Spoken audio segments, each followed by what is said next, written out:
Ma naudin tohutult autoroolis olemist. Seal saan ma lihtsalt olla ja mõelda. Kui raadios tuleb mõni hea laul, siis ma laulan täiel häälel kaasa. See, et ma siin olen, on täielik ime. 2006 ma sain diagnoosi. Kopsukudede lagunemine. Mulle anti elada umbes 10 aastat. Ma ei mõelnud, et ma varsti suren ära. Lahistasin oma hapnikuballooni ringi, käisin tööl ja igal pool mujal. Inimesed ütlesid, et ma olen hull.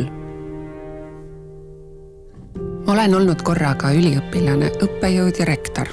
Õpetamine on minu absoluutne kirg. Kui ma sain meditsiinikooli direktoriks, tegin sellest kõrgkooli. Me püstitasime maja ja tegime õppekavad ümber.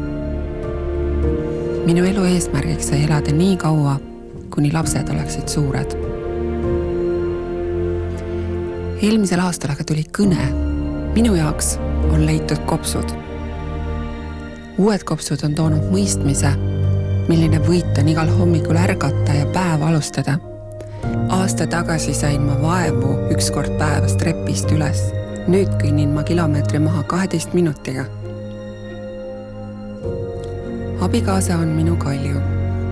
Oluline on olla teineteise jaoks olemas, nii rõõmus kui mures, nii tervises kui haiguses.